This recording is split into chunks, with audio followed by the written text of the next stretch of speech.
আর কয়েকদিন বাদেই দক্ষিণ আফ্রিকার বিপক্ষে একটি ওয়ানডে সিরিজ খেলবে আফগানিস্তান ক্রিকেট দল। আফগানিস্তান ক্রিকেট দল দক্ষিণ আফ্রিকার বিপক্ষে যে ওয়ানডে সিরিজ খেলবে, সেই ওয়ানডে সিরিজে দক্ষিণ আফ্রিকার স্কোয়াড অলরেডি দিয়েছে এবং আফগানরাও তাদের স্কোয়াড দিয়েছে এবং সময়সূচিও আপনাদের মাঝে প্রকাশ করেছি দক্ষিণ আফ্রিকা এবং আফগানিস্তানের সিরিজের।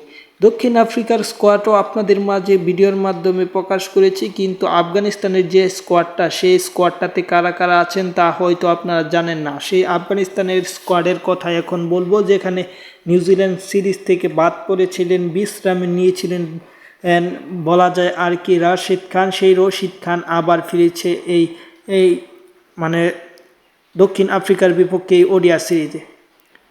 হাসমতুল্লাহ শহীদকে অধিনায়ক করে এই দল ঘোষণা করা হচ্ছে, যেখানে রহমত শাহ, রহমতুল্লাহ গুলবাজ আছে, একরাম আলী খিগ, আব্দুল মালিক আছে, রিয়াজ হাসান, রাসুলি, তারপরে উমর জাইন, মোহাম্মদ নবী, গুলবাদিন নাইব, রশিদ খান, নাঙ্গিয়াল আছে, আল্লাহ মুহাম্মদ আছে, ফজলুল হক ফারুকি ফজলুল হক ফারুকি আছে, বিলাল সামি, নাবিদ জাদরান ও ফরিদ আহমেদ মালিক। এই দলটাই তারা ঘোষণা করেছে দক্ষিণ আফ্রিকার বিপক্ষে সিরিজের জন্য। এখন সকল আপডেট পেতে সিরিজের চ্যানেলটি সাবস্ক্রাইব করে রাখতে পারেন।